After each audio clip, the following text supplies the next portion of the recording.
Welcome in, belly up, have a seat, and grab a drink as we talk some Wingman Fantasy Football.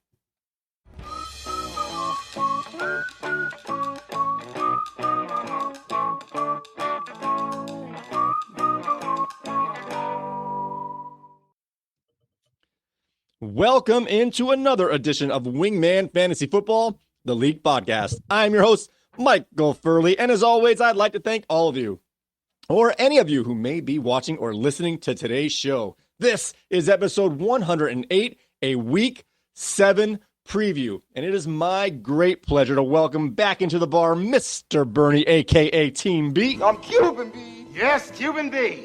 How are you doing tonight, Bernie? Well, all of my organs appear to be in their designated spots, so I'm good. Oh, that's very good. Self-checks are always the way to go. Yeah. I want to let you guys know I am on my third Red Bull tonight, so if I sound like the Micro Machine Man, I apologize. I am geeked and goosed. You have dated yourself with that reference. Oh, yeah. Okay. All right, guys. You shaved off that beard, but you brought it all back with that reference there. All right. Yeah.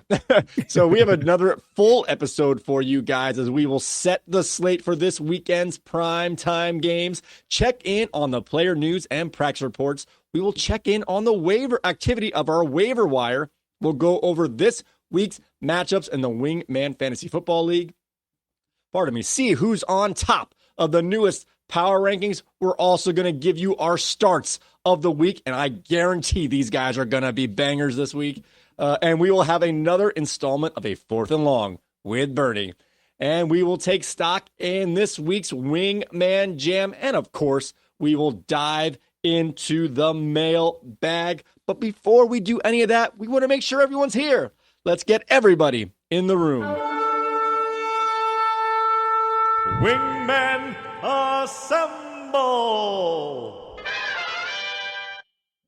All right, let's get into some news and notes in terms of our prime time games. This week, there are only 2 teams on bye, as the Chicago Bears and the Dallas Cowboys are both on bye this week.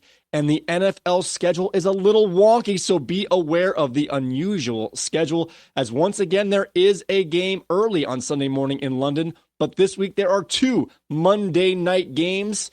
First, let me ask you about the teams on bye this week, the Chicago Bears and the Dallas Cowboys. We have the Bears who are getting hot and taking a break, and the Dallas Cowboys are freezing cold and they need the break. What do you think about these guys missing this week due to their bye weeks? I think that puts a lot of our managers in some scramble mode because there's a lot of players from each of those teams that put up a lot of points.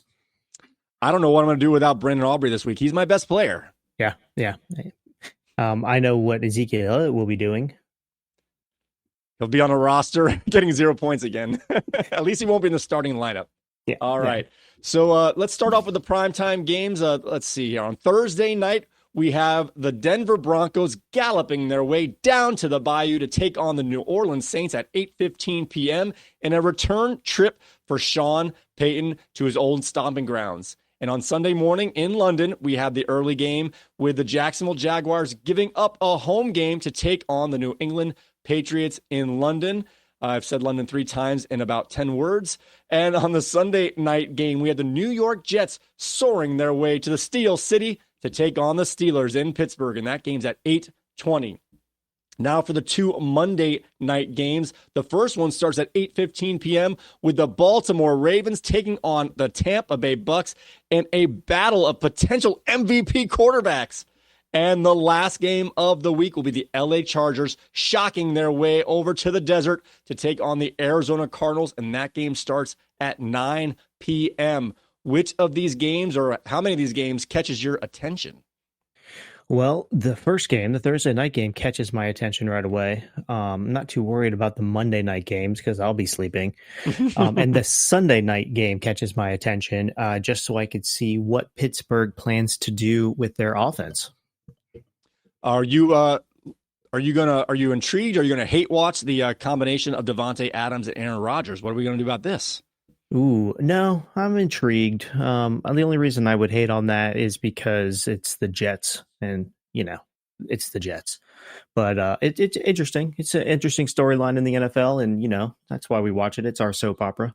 So we got we'll get into a little bit more potentially later, although this one's mostly fantasy league related, but we have the debut of Adams for the Jets, and then the season debut of Russell Wilson, most likely. It's not official for the Steelers. So we've a very, I think the Sunday night game, even though these aren't teams that I love to watch each other play, they have some like you said, storylines and intriguing players and making their debuts this week. Yeah, for sure. It's must watch TV. Just to see how these guys handle everything, I guess. Exactly. All right. Now for the Thursday night game, we only had one player in our manager's lineups tonight, and that was Bernie's Team B, who had Alvin Kamara going up against his old coach. So usually we have 8 to 12 players in our lineups, but this game was such a blah fest, at least on paper, with all the injuries and the no-name players. But Kamara made it. You have the only guy. You're the only one watching this game with any interest. How's it going for you? Oh, I lost interest during the first half. It's not going so well. Game script is getting out of hand. Kamara seems to be the best asset, and they're just not using him right. So I don't know who this Allen guy is as coach, but I don't think he's not doing anything exciting for me. Not to bring up other shows here, but we're all fans like everybody else. So the one show I listen to, the Fantasy Footballers, the one host there, he hates Dennis Allen. He thinks he's the worst human being in the world. Oh, wow. And he's just waiting for him to get fired. The funny thing was when they start off 0-2, he's like, great, now the guy's not going to get fired this year. But he's losing 5 games in a row since then. There's a decent chance. Yeah. It's interesting to watch what they're calling on the field. So, all right, let's get into some player news and practice reports. And I'm giving you a warning up front. This is a long list, so we're going to, but we want to talk about these. These are very interesting developments here. So let's start off with Marvin Harrison Jr., who's in the concussion protocol, but he is progressing through the process. And being that their game is the last game of the week on Monday, there is a decent chance he actually may clear the concussion protocol by game time. So just keep that in mind. You're definitely going to have a backup plan ready. So Crazy Fish, pay attention here, but you might not lose any time with Marvin Harrison Jr. We have Ramondre Stevenson, another Crazy Fish player, was not on the practice field yesterday and is listed as questionable for the Patriots game in London. These 9:30 games on Sunday are so hard to deal with injuries. You get the early idea of what you're going to do, but you have to make decisions. You don't have time to wait what other players might do if they're going to be healthy or not. Mike Evans is now dealing with a hamstring injury that kept him off the practice field on Thursday. And Rashid Shaheed, let's pour one out for Shaheed, as he is now expected. I wrote this down wrong, but he had surgery today and is going to be out for 4 to 6 months in rehab and recovery. So his season is now officially over. And Nick Chubb is expected to make his season debut in Week 7, although he has not been officially activated yet. That'll come later in the week. Like I said, I believe the deadline is Saturday at 4 p.m. Let's take a little break here as we have Nick Chubb here, one of your guys. What do you think about Harrison maybe progressing through the concussion protocol week in one concussion protocol in 1 week? Mike Evans with a late week injury here, and Shaheed being out for the rest of the season. Yeah, so Mike Evans, that's a concern. Not a huge concern, but if he's not on the field, that does put a damper on their passing game. Rashid Shaheed, that is a big, big loss, and we can see it right now with this Thursday night game. I believe Fantastics does have some other players that he can fill into that role, but that is going to be a big loss. And I'm glad that I think he opted for the longer surgery to be out longer, but it's going to be more beneficial for his long-term goals in the NFL. So he'll have a better chance of being the speedster that he was before the surgery. And then Nick Chubb, I have been debating this, if he gets the clear and they are going to start him, and Yahoo and the other sites give him a projection more than 10, I think I might put him in. I think I might just go ahead and start him. I think I saw a projection for it's about 9 points, either just under at 8.97 or 9 point something. Yeah, so it keeps fluctuating, but I've got to roll the dice, especially if I'm having this bad game right now with Kamara. I need some lightning to strike. Before the season started, what week did you think he'd be back by? 5. You really thought he'd be back that early? Yeah. I think there was some contract things, some bonus structure things that were going on. So just because the media was talking about it, I thought, okay, that's a good point. I'm no doctor and I don't play one on TV, Right. so I don't really know about how long recovery would be. But I think if we look at the progression of the NFL season so far, all the players that have been coming back from injuries, the teams have been really doing a good job of not bringing them back too early, so they're not going out. They're getting the full workload right away. They're not like half workloads for that first game back. So I think whatever's going on right now, lots of injuries, but everybody's respecting the injury enough. Unless your name is Josh Allen and you can kind of do whatever you want, and the team doesn't care about you, and it's not days, it's minutes, hours to come back from a big head hit. Yeah. I was guessing, I was optimistic he'd make it back by week 8, anywhere between 8 and 10. So this is a nice bit of news that he's expected. He's not officially activated yet, but all indications are by the reports he's expected to play this week. Yeah, and if the past of the NFL has any sort of inclination in what might happen, remember Frank Gore was on a couple of those bad San Francisco teams, and they just kept giving him the ball, and he was just pounded away and getting those fantasy points back in the day. So hopefully, I really like Nick Chubb as a person and a player, but hopefully they don't run him to the ground and he's not worth anything after trying to get out of Cleveland. Gotcha. All right, let's continue all the news here. Like I said, there's a lot here, but we're gonna talk about these are big things, a lot of changes. Devon Achane has been practicing in full, and he is expected to make his return from a concussion that he sustained in week 5. Devin Singletary has been limited all week, and this is really questionable. It's hard to say. He may miss another game. He did practice last week in the limited fashion, and he did miss. Aaron Jones, who is dealing with a hamstring injury, did return to the practice field on Thursday, but he too will be listed as questionable heading into Sunday's game. Rachaad White returned to a limited practice this week, meaning the Tampa Bay Buccaneers backfield may be even more crowded for their Monday night game. And Jordan Mason has been a limited participant all week, which is the good part, but he's been in a non-contact jersey as he deals with an AC joint sprain. And we'll do one more here. Aaron Rodgers, who's been a bit banged up, did practice fully and is expected to play. All right, so we have Achane coming back. Devin Singletary, I know you've got his backup. That this is interesting. Aaron Jones seems to be practicing, although limited. Rachaad White's going to mess up the potentially mess up the backfield of the new young guys for Tampa Bay. And Jordan Mason with his limited participation, and Aaron Rodgers should be fine. Yeah, so a lot to unpack there. I think Aaron will be good. Aaron will play because his buddy's going to play. They were both practicing today. As far as the other running backs go, it's a tough call now because if you're watching the news and you want to start this guy, or if you've got the backup on a good team like San Francisco, like it's just a gamble at this point, trying to like put these backs in, especially if they're coming off of big games. Like, they're not going to be like a Reuben Drones back in the day. It's not going to be like, come in and fill a spot and run through defenses week after week. It's just, I don't know. It's just not set up that way anymore.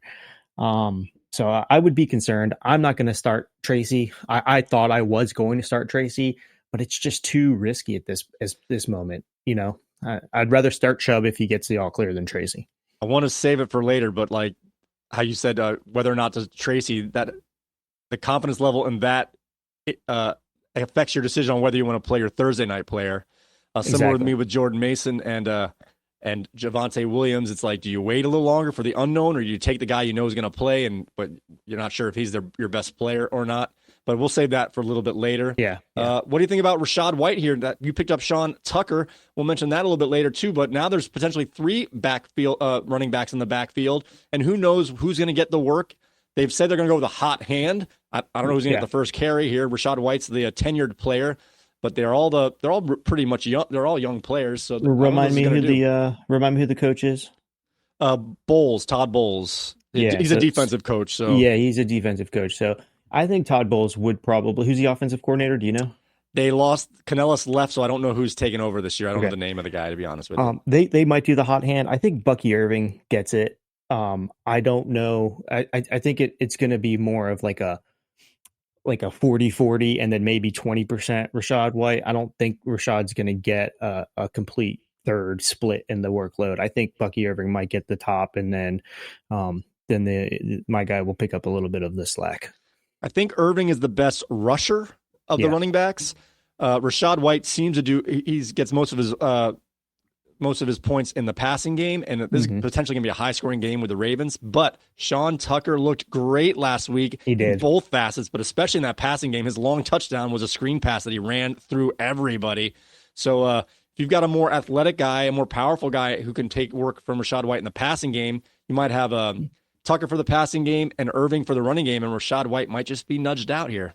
Yeah, I mean, it might look like the Atlanta backfield where Bijan's going to get those dynamic plays, and then if they're at the 3 or the 5, they're just going to give it to Algier.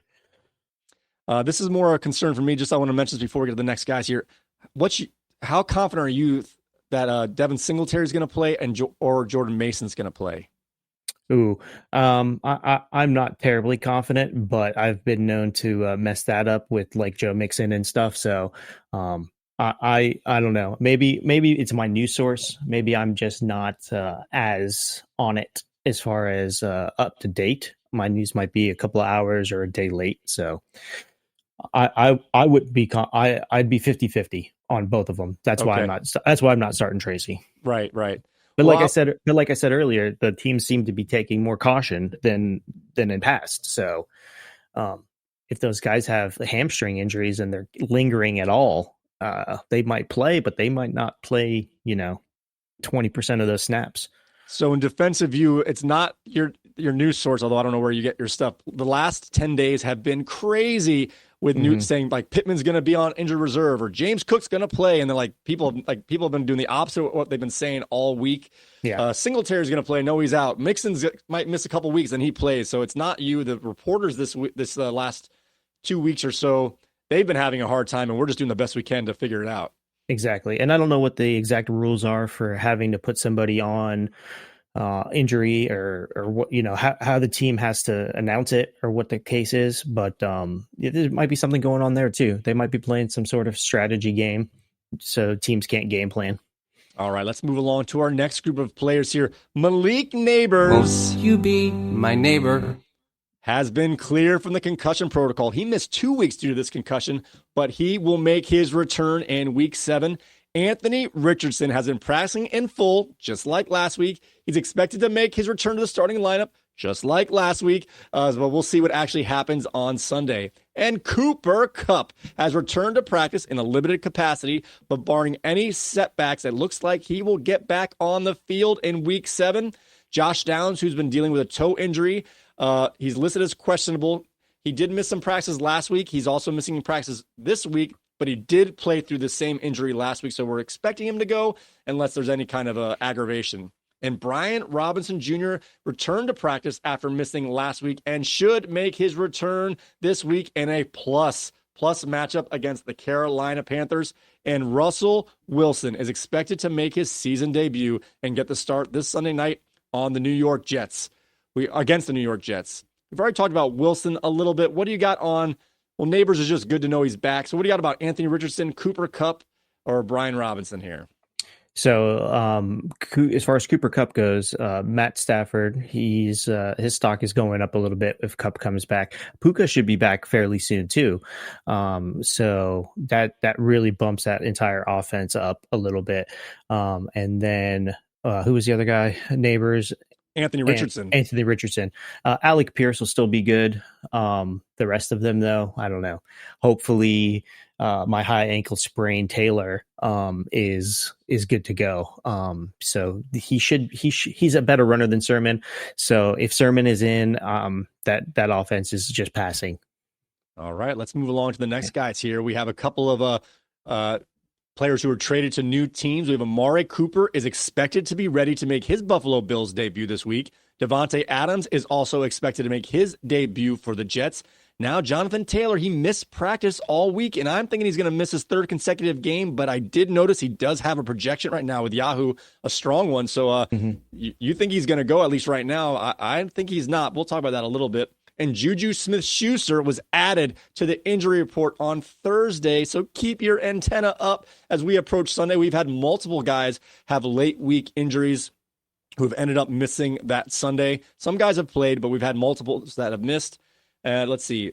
We'll just go through the rest. There's only 4 left. James Cook and Khalil Shakir both returned to full practices on this week, meaning they should have a good chance to get back onto the field.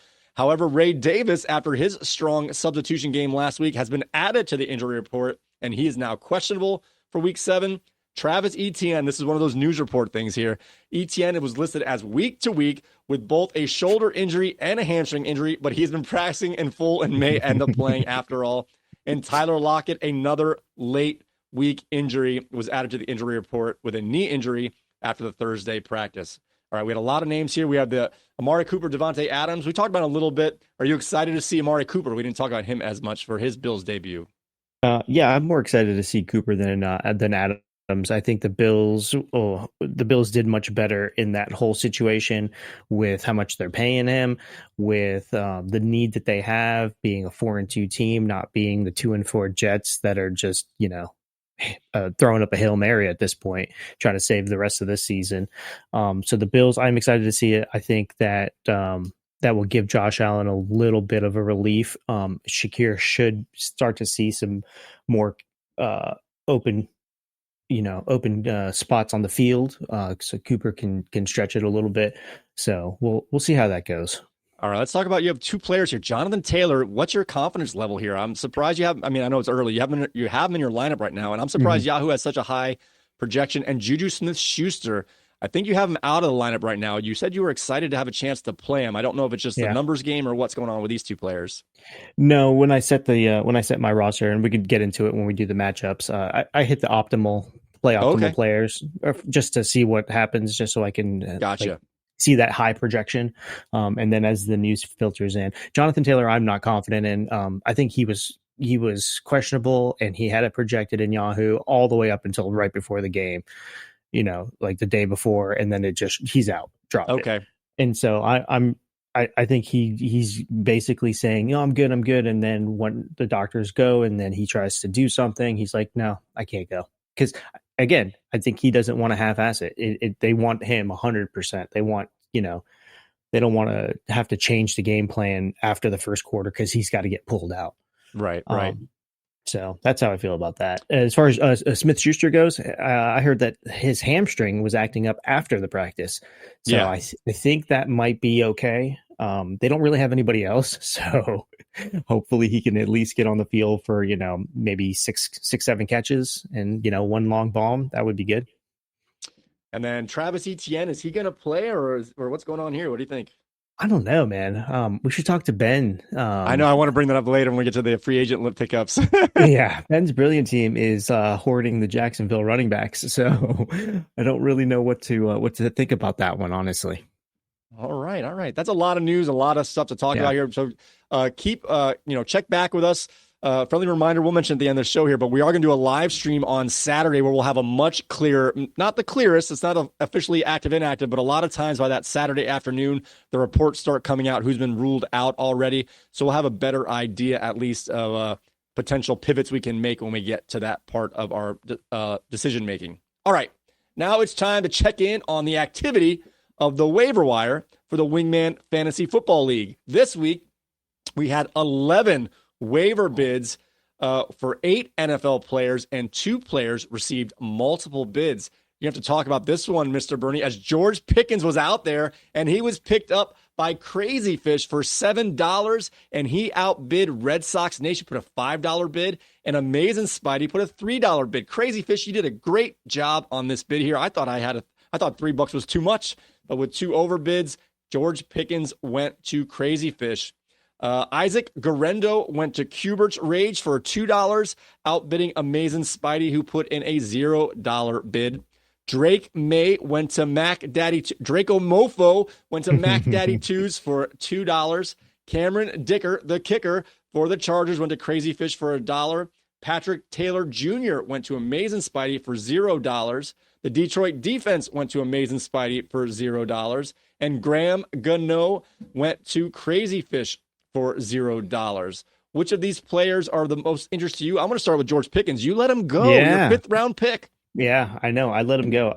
It was a drastic decision. I didn't know what Paul Kubert's rage was going to do on that Monday night game, and I needed to pick up Breece Hall, and Pickens wasn't in my lineup, and he was the only one on my bench that I was like, you know what?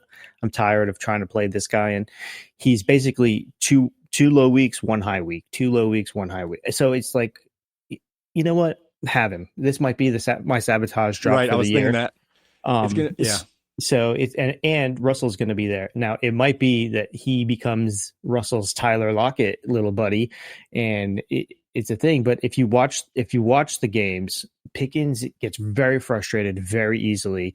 He throws like little tantrums, not big diva tantrums, but little tantrums on the field against defenders. It's like one of those things. He's good, but I don't know if he's worth the headache. So did you notice? So I was a little, oh shit. Oh, I'm sorry. I was like, oh crap. See, they picked him up. I totally forgot that I had dropped him. But then I was like, you know what? There's a couple people that didn't get bidded on. So I went in and I did my thing. Yeah. So I don't know if you noticed or not. You said you picked up Braylon Allen to block Hubert's rage in that game, but he picked up Ray Davis before you picked up Braylon Allen by about 20 minutes or so. No, I know. I was actually texting him, and I was like, "Oh, you did Davis over Johnson," and he was like, "Yeah, I was debating between Davis and Johnson," and he's like, "But with my luck, the other person, who doesn't matter who I pick, the other person's going to get the touchdown." But he picked the right one. But then before I said anything, I went in and I got Allen, and then I said, "Well, I'm glad that I was able to get Allen and you weren't able to get him." And then he said, "Oh, I didn't even realize he was out there." So he might have picked him up if he realized he was out there, but he made the right decision. He's a much better fantasy football player than I am. So good on him. And that was a good win for Hubert. Well, he's also the Bills fan. So if he's the tiebreaker is definitely going to go for the Bills player there. Yeah. More than likely. So, all right. So the interesting thing is we had a lot of players bid on for our waiver wire, but there was a lot of activity for free. The free agents were picked up right after the waivers closed on that Wednesday morning and into Thursday. Why don't you read off some of the free agent pickups that were that people saved some money, like you who still has all of your fab. Why don't you go through some of the free agent pickups? Yeah. So Demario Douglas. I'm sorry, Graham Gano was picked up by Crazy Fish. That was the last early morning one. Then Demario Douglas was picked up by Crazy Fish. And then early morning, 8:30-ish, Sean Tucker, the running back, he was still out there. I went ahead and dropped Braylon Allen and picked up Sean Tucker. So that was okay. That made up for the Pickens mishap. And then Ricard, the kicker, I dropped Santos because obviously Chicago is going to be not kicking field goals. They're going to be scoring touchdowns, and they're on bye this week too. So they're on bye. Yeah. So Ricard should be a good play. I think he's kicking in the dome. And then let's see who else is here. That's really it. I mean, Jerry Jeudy got picked up for free. He's going to be a number 1 receiver. Lion Eyes dropped Wan'Dale Robinson, which is good if Neighbors is coming back. Ben's brilliant team went ahead with that Jacksonville running back and Johnson. So let's be clear here. Ben's brilliant team. This is like brilliant, crazy like a fox. This is how brilliant this might be. He's got not all 3. There might be someone else on the roster, but he's got 3 Jacksonville Jaguar running backs. So if any one of these guys go down, he's got it on lock. As he picked up De'Anderson Johnson, he already had Tank Bigsby, and he drafted ETN. All these guys might play. None of them might play, but he's got all of them just in case. Yeah, so it looks like Demario Douglas, number 1 receiver. Drake May looks like he's going to be a good quarterback, or a serviceable quarterback. And Sean Tucker. Those were the 2 big nobody bid on pickups after the fact. So I don't know if you can see that there, what you're looking at. I kind of have it in my memory, but I don't have it in front of me. What time did our waivers run? It will tell you the time of any of the players that were picked up by waiver. By the bids or after the bids? Just on the transaction, it should say what time the transaction went through, and all the waivers should say the same time. It was like 3:56 a.m. And what time was Demario Douglas picked up, the first free agent? 4:09 a.m. All right, so at 15 minutes and the thing is that time is a variable. It goes anywhere between like I've seen it as early as 2:50 and as late as 7 in the morning because it's just how Yahoo servers process that information. So I don't know if he's got an alarm set and just pushes refresh at 4 in the morning here, but he picked up the first free agent 15 minutes after waivers ran. Hey, if you got the time and you got the will, go for it. Good job, Crazy Fish. maybe he had some bean burritos for dinner, and he had a little midnight. Had to get up in the middle of the night and did a empty. Went to his library and refreshed his phone and got exactly. All right, guys. Now it's time to check in on our league's matchup. So let's see who's playing who in this week's matchups. I want nostalgia. Ready, down, put. This week's matchup. All right, our first game on the docket is Amazing Spidey on a 3-game winning streak. I don't know how at 3-3 is playing against the team with the best record and the most points, and on a 3-game winning streak himself, Paul's Cubert Rage. This is going to be a bloodbath. What do you have on this game? This is I see Calvin Ridley, I see Kelsey, I see Jordan Mason still in a lineup. I see Josh Jacobs. Does he have more than 1 touchdown yet? Does he have 2 touchdowns already? Just one. Just the one. So I see that on one side, and then on the other side, I see Justin Jefferson, Higgins, Cook, Godwin, and then Kupp if he plays. So Kupp is the only variable on that team, I think. Everybody else is good to go on that side. So it's an uphill battle for sure.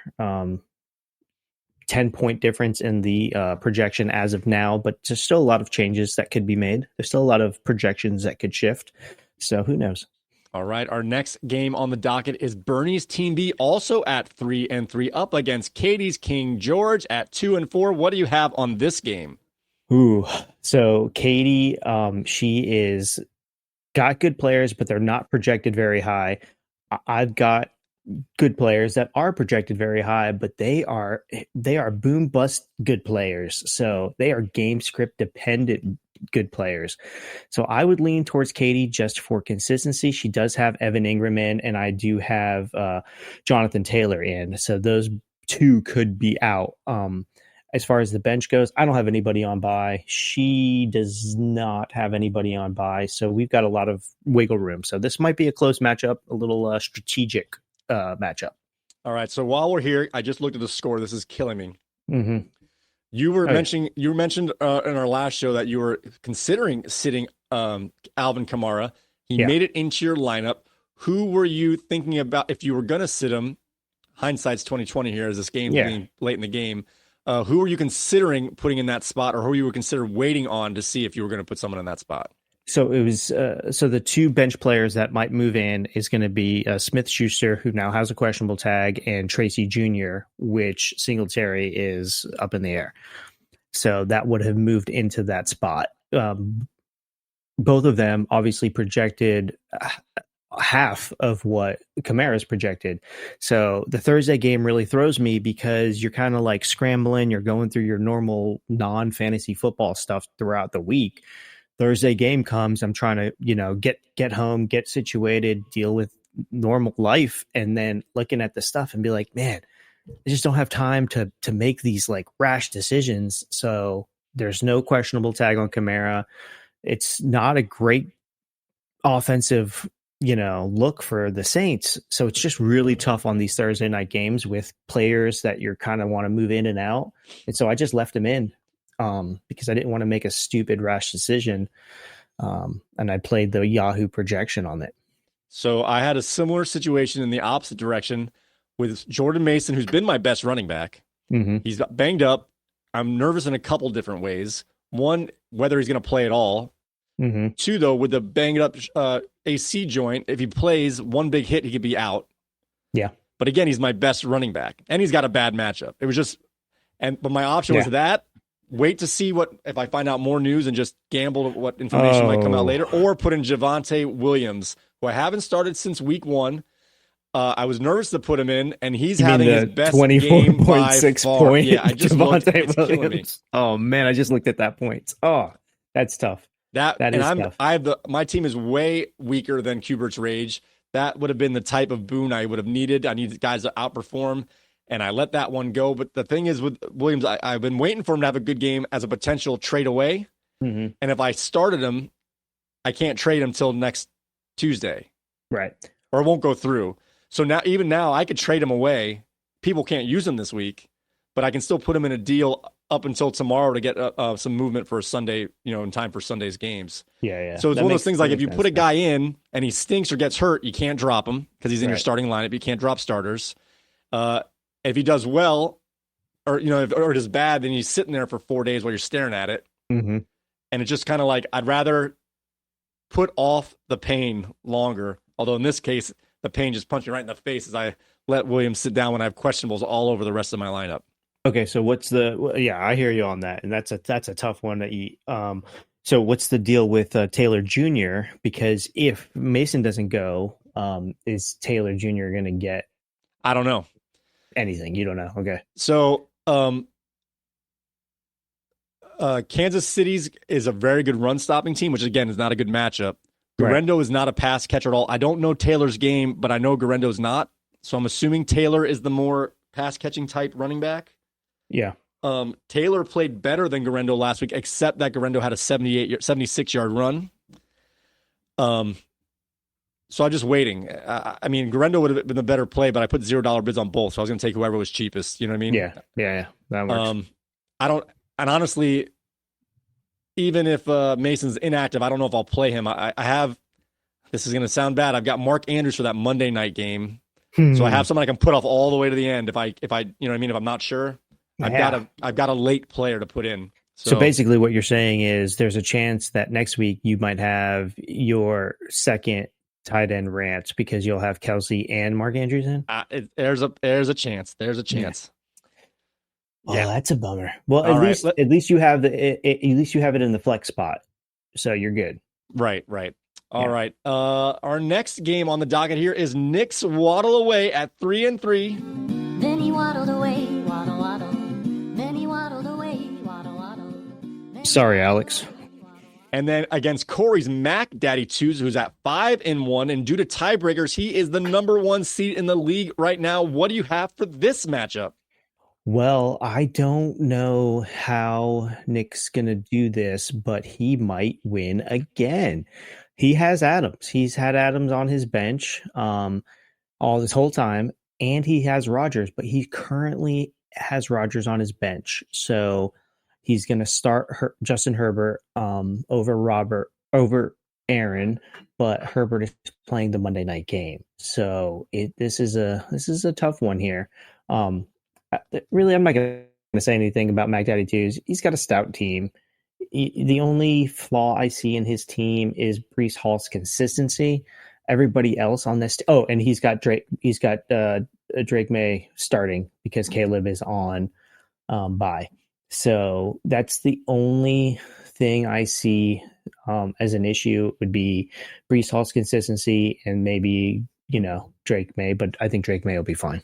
So we didn't mention it in the free agent pickups. He finally dropped Deshaun Watson, picked up Draco Mofo, and now he has 3 rookie quarterbacks on his roster, and it's been working out pretty well. It was a little slow, but he's had Caleb Williams picking up the pace. He had Bo Nix. I don't know if he played Bo Nix when he had this good games. I think he's played Caleb Williams every game. And now he's going to go with Drake May for the London game and a masterful matchup against the Jacksonville Jaguars. So we'll see how the rookie does. He's going to have a rookie quarterback in his lineup no matter who he decides to play. He's going for it. Yeah, and then hopefully it doesn't come down to be a really close game just because Mac Daddy 2 also has Denver's defense, and Denver's defense just scored again. And so he's sitting at 18 points as of now with Denver defense on his bench. The defense has scored multiple touchdowns? Yes. Without Patrick Surtain. Oh, my gosh. So I haven't been looking at this game because I'm trying to save internet bandwidth here. Like I said, I just checked the Javonte score. Oh, wow. So they're killing them, huh? They've only scored 1 defensive touchdown. I'm sorry. 6 sacks, 2 fumble recoveries, 1 defensive touchdown. And what is this? Points against less than 6. Oh, wow. Oh, my gosh. That's dominating. Oh, wow. Yeah. That's going to be tough for Nick. It's going to be tough. Well, no, but that's on his bench. So on his hopefully, bench. Oh, I misheard hopefully you. it's not a close game because he'll be kicking himself having Denver's defense on the Oh, bench. okay. I misheard you there. Yeah. All right, on to our next game. Oh, this one hurts. I feel so bad. Feel so bad for this guy. We should like get soup cans and charity stuff together for this guy. Reggie's Lions at 0-6 up against Jimerson's, a Red Sox nation who's on a 4-game winning streak. So we've got our longest losing streak up against our longest winning streak as Lions is facing off against Red Sox nation. What do you have in this matchup? I'm gonna say that Lion Eyes will be showing Red Sox Nation his O face. Because he's gonna win this one. I see Red Sox Nation has a little quarterback controversy brewing in his team. He's got Jalen Hurts on the bench, but he's starting Baker Mayfield. Oh, he made the move. Yeah, will Baker outpoint Jalen Hurts against the Giants defense? What? So we'll see. That Baltimore game, it could get out of hand, but it also could be a stout Baltimore defense. So this is risky. This is risky. So you know what? I'm leaning Lion Eyes on this one. He's got good players. Garrett Wilson might actually get a bump up from his previous points because Devontae Adams is on the field. So if Garrett Wilson can pull out something, then we'll be good. I mean, he's already had 2 20-point games, so he could be on fire after this week. So we haven't been lucky enough to get or I don't know, lucky is the word, to get a sponsor yet, but Reggie's Lions does have his first sponsor. Congratulations. He is sponsored by O'Reilly Auto Parts. O'Reilly. As he is 0-6. Okay. So that's a little rude. Okay. All right. On to our next matchup. We have Andrew's Crazy Fish, who's on a 2-game losing streak and at 3-3. Up against Alex's They Took Our Jobs, who's also on a 2-game losing streak at 4-2. Both these guys are in playoff position, but they are a little cold right now. What do you have on this matchup? So with this one, it's Metcalf and St. Brown. This is the two that are just they're gonna be high scores, I believe, for both of those players. Both of them could, get to those mid-20s, I believe, for this game. Metcalf is going up against the Atlanta defense, which should be a shootout in that game because Geno Smith is just throwing it all the time. And then the Minnesota-Detroit game should be a shootout as well. Saquon Barkley's got a revenge game, so I might be leaning towards They Took Our Jobs on this one just because he's got some players with potential. You can't bet against Saquon Barkley and Derrick Henry in the same game. I mean, you just can't do it. So did he put Saquon Barkley back into his starting lineup? He sure did. Good. All right. Our last game on the docket here is, Ken's the Fantastics at 1-5 and on a 5-game losing streak, but he's getting some Dolphins back up against Ben's brilliant team, who's at 3-3. What do you have on this matchup? Well, I have to lean towards the Fantastics. He is playing Tyreek Hill and Devon Achane, so I don't know what the Tua situation is going to be. Huntley doesn't look like he's going to be the answer. He looks like he's just not quite there yet. So I have faith in my Dolphins, but those Dolphin players, that's a risky play. So I'm going to lean Fantastics. Because I see Gabe Davis, I see Tank Bigsby on the other side, Christian Watson, he's got 3 questionable tags over there on that side, so I'm going to lean Fantastics on this one. Do you think that with the return of Mostert, Achane might return to his last year form now that he's not the primary ball carrier? He can be part of a package. Yeah, I think that both of those players strive better in the package than solo. I think that's just how the system is set up for them. All right, guys, let's take a look at our updated power rankings. I have the power! By the power of Grayskull! I'm living in it, no one man should have all that power.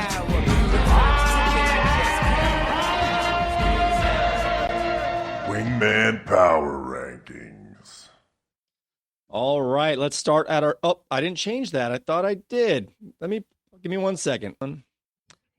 There it is. Sorry for that little blip there. We are on our power rankings, and we did have some movement on the bottom of the list here, as now Waddle Away has dropped down to the bottom of the power rankings. Ben's brilliant team stays in at 11. Crazy Fish moves up from 12 to 10. Lion Eyes actually moves down a spot from 8 to 9. Spidey moves up, which is bad news. Spidey goes from 10 to 8. Cubert's Rage is locked in at 7. The Fantastics is falling down here. He went from 4 last week to 6 this week. Team B just stays locked in at that 5th spot, right in the solid place. King George moved down from 2 to 4. Red Sox Nation is up at 3 from the 6th position. Mac Daddy 2's moved up 1 spot to 2, and they took our jobs for the 2nd straight week. Is atop of, maybe the 3rd straight week, at least the 2nd straight week, is atop of the power rankings, and he's been losing since he's moved to the top of the power rankings list here. Anything catch your attention here? Yeah, so it looks like, Lion Eyes don't give up hope. I think this is the week that you get your victory. You're in the 9th spot. You're not at the bottom, so you're good to go. The other thing that really catches my attention is Cubert Rage, only in the 7th spot. I would think that he would be in the top 3, 4. But I think they got the top of this bracket correct here. I've been surprised. Maybe I haven't looked at her team very strongly. Surprised that King George is always in this upper 4th here, top 4.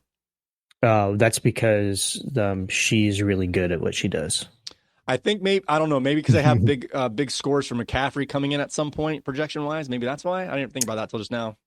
Yeah, maybe. The power rankings, I don't really, obviously I don't quite understand how they figure that out to the T, but it is what it is. All right, guys, it is time to find out who we think you should play. Not us. Don't worry, we're not picking our guys. In this week's starts of the week, let's start off with our quarterback selection. I only have one guy here, but how bad do you want to go first here, or you want me to go? No, you can go for it. All right, I'm going to start off. You mentioned it earlier, Matthew Stafford versus the Las Vegas Raiders. The Raiders are in the middle of the pack in terms of points allowed to the quarterback position, but with the expected return to Cooper Kupp, Stafford is poised for a strong game, and the Raiders defense has been just kind of getting worse and worse every week. So so that's my start of the week. Matthew Stafford is my quarterback start of the week. All right, who do you got? I like it. I like that call. I am going to go against my inner being, my soul, and I'm going to say his name. Aaron, Mr. Aaron Rodgers. 17.3 projected. I think that he is going to have a good game. I think his mojo is going to be flowing because he's got his buddy out playing on his team. He's got the coach gone. I think he's just going to feel a little bit better. Everything's going to be all right. So I got Aaron Rodgers, 17.3. So you started off the show saying all your innards are in the right spot, or whatever, how you say organs, and now you're going against your innards. I don't know what's going on inside your body there, man. Just open a window and just take some time. You'll be all right. well, I had made these starts of the week picks yesterday, and then finalized them today. So that's why I had to rearrange everything. Okay. Yeah, they were all displaced once I made this list. You also mentioned Crazy Fish eating late night burritos. I don't know what's going on with you, man. yeah, there you go. All right, I'll let you go first on this one. We have our running back starts of the week. I have 2. I'm not sure which way I'm going to go. So why don't you take away one of my guys here, hopefully. Okay. So for the running back start of the week, this is a two-headed backfield, if you will. But there is one superstar on this backfield, and I'm not taking him. I'm taking the other guy, Tyler Algier. He's only projected at a 7, but I think he's going to be it. He is looking for the end zone, sniffing the end zone. And Atlanta has shown us that they can beat you in the air and they can beat you on the ground. So take your pick of what you want, but Mr. Tyler Algier will have a big week this week. Do you think he's going to outscore Bijan Robinson? No, I do not. I think this is going to be a situation where it's like 16-14 kind of thing. Yeah. It's like almost like Detroit. It is a little lopsided in Detroit right now. Gibbs is not getting those big numbers, but there'll be enough to go around for the Atlanta offense. Okay. All right. Now that wasn't one of my guys, so now I got to figure out which one of these I want to go with. I think I'm gonna go with the safer one here. We're gonna do Brian Robinson Jr. up against the Carolina Panthers, who give up the most points to the running back position, including over 43 points combined to the aforementioned Bijan Robinson and Tyler Algier just last week. Both players, Algier was just under 20 points. Bijan was over 24 points. And we've got another two-headed backfield here with Robinson and Eckler. And both these guys have a chance to get 15 points or more, depending on touchdowns. Brian Robinson is my running back start of the week. That is great. I love it. I love it. I love it. I love it. Okay. So I have one written down, but I don't want to say it. I want to change it, but I don't want to change it because I already did all my research. Is this for receiver? Yeah. Do you want me to go or do you want to go? I can do either way. If you need time to rearrange your organs, I can go, but it's Yeah, you go. Right. I might change it. Yeah, go. All right. This one is it sounds like an easy one, but he has had a lot of several weeks underperforming in a row. There's probably a better way to say that, but we're going to go back to Tyreek Hill up against the Indianapolis Colts, who give up the ninth most points to the position, and they like to give up big plays, and Tyreek Hill is one of the best at getting those big plays. Fantastics, play Tyreek Hill with confidence. He is my start of the week at the wide receiver position. Wow. Okay.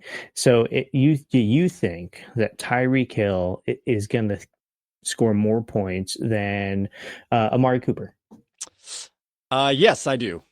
Doesn't mean huh? that's going to happen, but you're asking me if I think so. I think, oh, man, I have to slow down now because we still don't have Tua back. Yeah, I think Tyreek Hill's going to get his this week. They've had a bye week. They're going to make sure they get their best players the ball, no matter how they can get it to him, and he's gonna show up this week. But I like it. Are you going with Cooper? Or just asking a random question here. A little bit of both. I was going with Cooper, but now I was just asking a random question because both of them are on Fantastics. If I don't want to pick Cooper because Fantastic should start Tyreek Hill, and he should not start Cooper if that's the choice. So I'm going to go back to my original. My original is on my team. Don't do it. Juju Smith-Schuster. Oh. Yeah. All right. But... So Bernie picks Amari Cooper. Good job on your selection for the Oh, it's a tough one because like I said, I did this yesterday to figure out my players that I wanted to have starts of the week, and then the question tag comes on, and then it's like, man, what do I do? I just don't know what to do. So I can pick somebody else though. No, well, it's up. You can if you want, but I was going to say for this instance, if Juju Smith-Schuster's inactive, I'll give you Amari Cooper as a fallback for the counting stat here. Or do you want to go off the board? No. Okay. No. All right. Yeah. All right. Let's do it. I appreciate it though. All right. Let's look at somebody's team here. You know what? Let's do this. Let's do Devontae Adams. Devontae Adams is a must start. He's got 10 point. No, because I just did Aaron Rodgers. All right. I can't do both of them. Go all in, man. We know you love the Jets. Just embrace it. Oh just man, embrace I don't though. I don't. I so don't love the Jets. All right, you know what? No, I did the research. Smith-Schuster. Mark it. Or Devontae Adams or Amari Cooper. Whichever one does best. Smith-Schuster is only projected at 7.5. He on the field, he will get more than 7.5 points. All right, I like it. He's going to double that. He's going to get at least 15 points.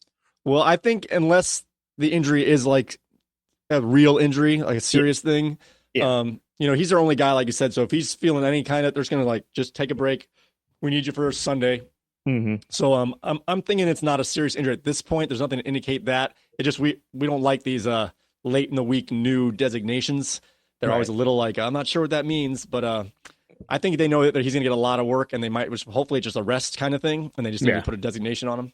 All right. So let me do a quick rundown. Aaron Rodgers, Tyler Algier, Juju Smith-Schuster. Those are my starts of the week. And I've got Matthew Stafford, Brian Robinson Jr., and Tyreek Hill. Last week was so bad for me, I needed to go a little stronger here. So yeah, I want to do one strong, one medium, and then one fly. So right. All right. Well, with Matthew Stafford, he's not on anyone's team, so that's kind of a low one there. Lowish one. Yeah. No, Okay, it's- it is time for your favorite Friday segment and mine. It's time for Fourth and Long with Bernie. First down, the game's over. Go for it. This measurement could determine the Giants' It is season. time for fourth and long. With Bernie.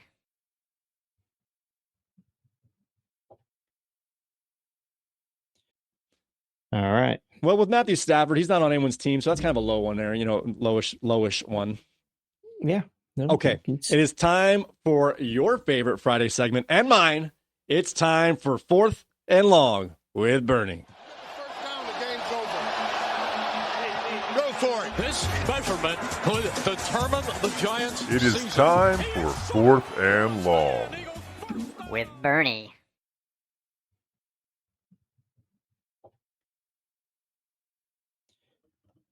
peanut butter and jelly, burgers and fries, tacos and tequila. Now, Mike, I know you're more of a cookies and milk guy, but stick with me here. Today on Fourth and Long, we're exploring another type of iconic duo, the NFL's greatest quarterback and wide receiver combinations. These pairs are more in sync than your favorite boy band. Mike, yes, I've seen your Backstreet Boys t-shirt. No, we won't be discussing it further. So let's kick off this highlight reel of gridiron greatness. In the number one spot for me personally, Dan Marino and Mark Clayton, the Miami connection that lit up the 80s. 79 touchdowns, 8,643 yards. Clayton caught Marino's record-breaking 48th touchdown pass in 1984. Some say Marino's quick release was faster than a Florida retiree reaching for the early bird special. Next up, we have Joe Montana and Jerry Rice, the gold standard of QB wide receiver combos. 55 touchdowns, 67.5 completion rate when targeting Rice. 3 Super Bowl victories together. They were so good, the NFL considered making it illegal. Turns out they just made it unfair. Peyton Manning and Marvin Harrison, a duo that rewrote the record books. 112 touchdowns, 953 receptions, 8 consecutive seasons with 1,000+ receiving yards. Manning audibles were longer than some people's wedding vows. Probably more heartfelt too. Drew Brees and Michael Thomas, the recent record breakers. 470 receptions, 5,512 yards, and 32 touchdowns. Thomas set a single-season reception record, 149 in 2019. Ooh, here's an oldie but a newie. Aaron Rodgers and Devontae Adams. The modern-day mind meld. 68 touchdowns, 8,121 yards. Adams led the league in touchdown receptions in 2020 with 18, and in 21 with 11. Their connection was so good, it made the Packers family drama seem almost bearable. Almost. Now they're on a new team. Let's see if they can start setting some records before Aaron hits 50. I don't know. Matthew Stafford and Calvin Johnson. The rocket arm meets Megatron. 56 touchdowns, 7,809 yards. Johnson's nickname was Megatron, well earned with his superhuman catches. Go Lions. Steve Young and Jerry Rice. The other half of Rice's 49ers legacy. 85 touchdowns, 92.3 passer rating when targeting Rice. Young to Rice was a sequel that lived up to the original. Tom Brady and Randy Moss. The GOAT meets the freak. 23 touchdowns in a single season in 2007. 2,517 in 3 seasons. Set the single-season TD record for a quarterback-wide receiver duo in 2007. Peyton Manning and Reggie Wayne. Manning's other incredible partnership. 67 touchdowns, 9,737 yards. Wow. Wayne had 8 consecutive 1,000+ yard seasons with Manning. And then finally, Brett Favre and Sterling Sharp. I know you weren't expecting that. The Frozen Tundra's dynamic duo, 41 touchdowns in just 5 seasons. Sharp led the league in receptions 3 times with Favre. Now, these partnerships remind us why we love football. They show us what's possible when talent meets preparation, when skill meets determination, and when two athletes are so in tune that they seem to operate as one, or when one guy throws the ball really hard and the other guy has incredibly sticky hands. Either way, it's impressive. Now, each of these duos brought something special to the game. Marino and Clayton proved that gaudy passing stats were possible even in the 80s, when most people were too busy with their Rubik's Cubes to notice. Montana and Rice defined excellence for a generation and made the rest of us feel inadequate. Manning's partnership with Harrison and Wayne showcased his ability to elevate receivers and his inability to choose a favorite. Breeze and Thomas demonstrated the power of precision in the modern NFL and the power of really, really good glove sponsors. Rodgers and Adams perfected the art of the back shoulder fade and move as smooth as Rodgers insurance commercials. Stafford and Johnson showed us catches we thought were impossible, mainly because Johnson could catch passes in a different zip code. Young and Rice proved lightning could strike twice in San Francisco. Brady and Moss gave us a season for the ages and gave defensive coordinators nightmares for years. And Favre and Sharp were a beacon of excitement in the early 90s when most excitement came from slap bracelets and pogs. Now, these combinations prove that football at its best is more than just a game. It's an art form, a chess match, and a display of human excellence all rolled into one. It's also a great excuse to eat your weight in chips and salsa and yell at the TV. But let's focus on the noble aspects for now. So the next time you're watching the game and you see a quarterback and receiver pulling off seemingly impossible, remember the legendary duos. They set the bar, they broke records, they gave us moments we'll never forget. They also gave us moments we'd like to forget, but those usually involve fumbles and interceptions. So we won't dwell on those. So thank you for joining me on this journey. To all of our listeners out there, we want to hear from you. Drop a comment and let us know which quarterback wide receiver combo is your all-time favorite. Maybe it's one that we mentioned. Maybe it's a dark horse pick that deserves some love. Just please, no one say Rex Grossman to anyone. We're trying to keep this show family friendly. And Mike, I hope you are taking notes. Next time we play catch, I expect to see some legendary moves, okay? Although, let's be honest, I would just be happy throwing a spiral. Baby steps, right? So until next time, keep your eyes on the ball and your toes in bounds. Very nice, very nice. I'm impressed with all that, honestly. That's a great rundown. But the thing that caught my attention is how many of these great quarterbacks had multiple receivers they had big-time counting stats with. I think it was Montana, Manning, and was there someone else who had 2 players? Well, it was Rice that had Montana and Young, and That's then what I meant, Manning, Rice. and then Manning had Harrison and Wayne. Well, I got another one that's going to add to your 2 here. Yeah, let's hear it. I wasn't sure if you're going to say it. I'm not saying it's my favorite, but I think they're actually up there. Tom Brady with Gronkowski. Ooh, that was excitement. That was exciting football. That probably wasn't stat-driven football like some of these things. I think they have more touchdowns together than you think. I think they're in that top 5 in overall touchdown combos. Well, I'll make a note for next show, and we'll get into that. I'll do some research on that. I didn't want to put Tom in there too much because he's the Patriot. I know. Cheats. So we don't get too involved here. All right, guys, it is now time to get into our Wingman Jam. Wingman Fantasy Football.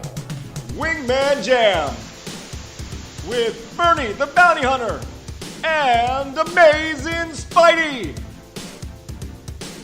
Boom shakalaka. All right, guys, let's check in on our Wingman Jam. Our last time around, there's a little confusion here. We're gonna go through this here, but last week the picks were let's see, we had Breece Hall over Braylon Allen. This one he gave me a freebie. Thank you for that, Mr. Bernie. As I took Breece Hall to outscore Braylon Allen, and I think Braylon had 0 points. I'm not sure if he got anything. He had a virtual goose. He had 0.8 points. Okay, all right. So that one I happened to get right. So I'm on a good start here as I'm 1-0 so far. Our next game on the docket here in the Wingman Jam was the Jacksonville against the Chicago Bears, a virtual pick 'em. I went with Jacksonville as they were in London, and Bernie picked Chicago to cover. And not only this was a blowout. Chicago had 35 points against Jacksonville 16. So now we are tied at 1-1 with 2 to go. And this is where the confusion is. Fantasy matchup, Waddle away versus Lionized. So I picked Lionized to get his first win. Bernie, you went on a long reason why you really felt Waddle away was going to win. And the last second, you're like, but Lionized is going to win. So I put you in for Lionized, even though you said all the reasons why you thought Waddle away would win. You can correct me if I'm wrong, but at the end, I had to listen to it 3 times. I'm like, he said Waddle away 10 times, but at the end, he's like, I picked Lionized. Yeah, no, I did. I flopped. Okay, so we both got that. Yeah, we both got that one wrong, and Lionized is still O'Reilly. Right now, I am 1-2, and you are 1-2 as well. And our last game here was an over-under. You picked the Bonanza, Washington at Baltimore with an over-under of 51.5. And they covered, getting 53 points, if I'm not mistaken. I wrote this down yesterday. I didn't double-check myself today. You picked the over. You got that one right. I picked the under, got it wrong. So last week was a bad week for me altogether. Starts were awful. And Wingman Jam, I went 1-3. You went 2-2. Gracefully, you didn't get. You could have got way more with that Breece Hall, Braylon Allen pick. So after 3 weeks of our Wingman Jam, I'm at 7-5. You are at 5-7. What do you think about how this one's going in this second leg of our Wingman Jam? It's going. I definitely made up some ground there, so I'm happy with that. The Lionize was a push, so I'm okay with that. But getting the 2 wins to your 1 is good. I like it.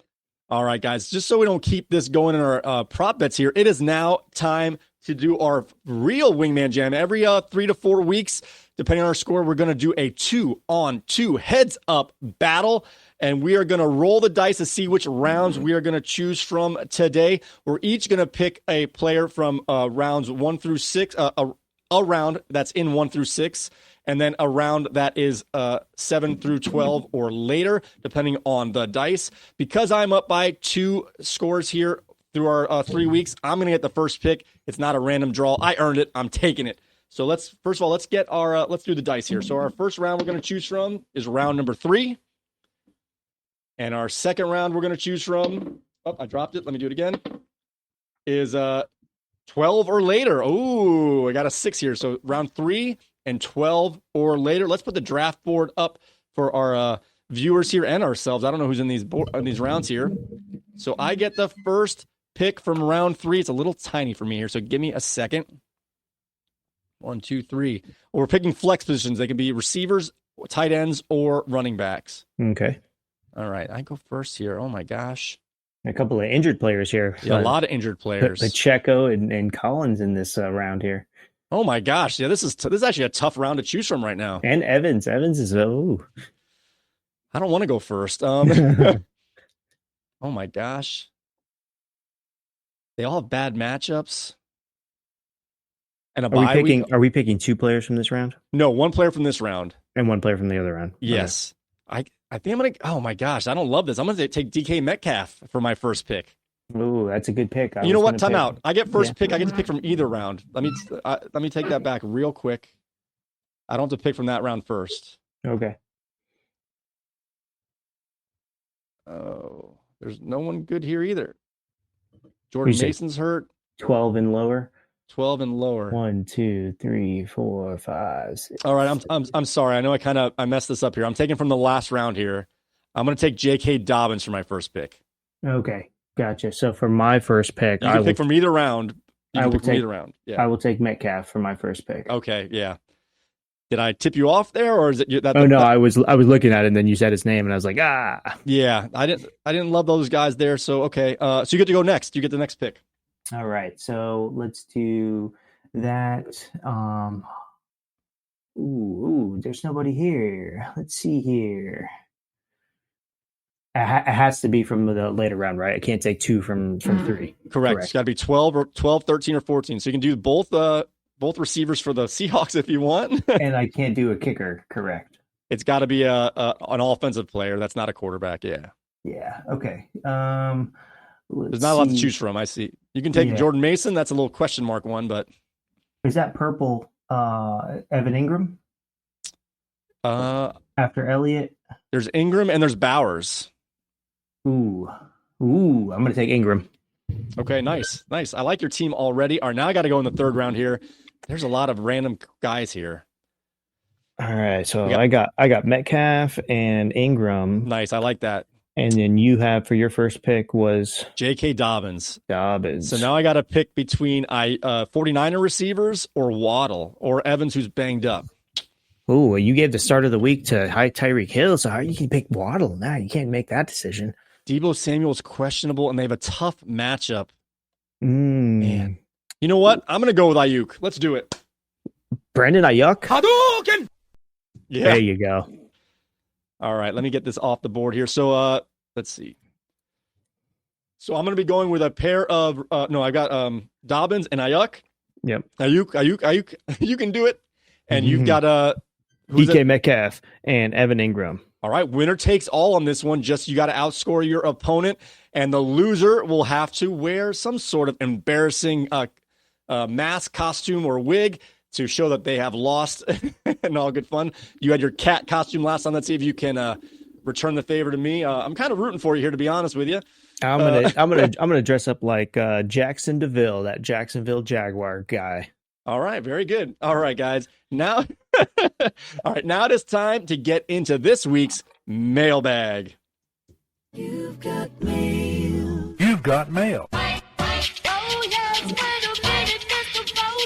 Wingman Fantasy Football.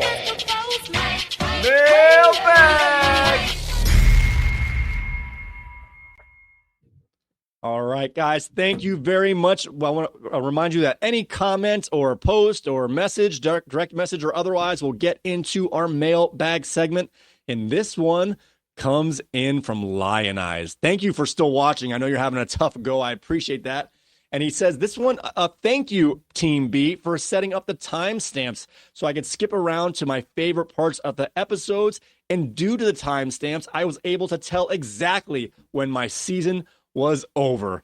Incidentally, it was at the 17:02 mark in week 5 rewind. Thank you so much for that. All right, Bernie, I want to thank you as well for all the hard work you do in putting those time stamps in, and it lets Reggie know exactly when a season's over. You're very welcome. My pleasure. Go Lions. All right, very good. Nice, short and sweet. I appreciate it. All right, guys, I want to thank you all so very much for joining us again. Don't forget, you can find all of our audio feeds on Spotify, Apple Podcasts, TuneIn Radio, YouTube Music, and Amazon Music. You can get all of our content, audio or video feeds on wingmanentertainment.net/podcast. And of course, check out our YouTube page at wingmanfantasyfootball.com/YouTube to get all of our video feeds. And that's where you will find our live stream we're going to do this Saturday, an Oktoberfest Day special. We will put the audio feeds up. Probably will be out for Monday at the regular time. But if you want to catch them right when they go, we're going to live stream that. We'll start between 5:30 and 5:45, depending on setup. And we'll run for about 25 minutes or so. So join us, guys. Bernie's going to be in charge of the chat on that one. I just told him that live here. So we'll be there. So please join us on Saturday for Oktoberfest live stream. With that being said, guys, may your glasses be full. Your mug stay frosty. I have now exhausted my daily quota of social interaction. Farewell. See ya.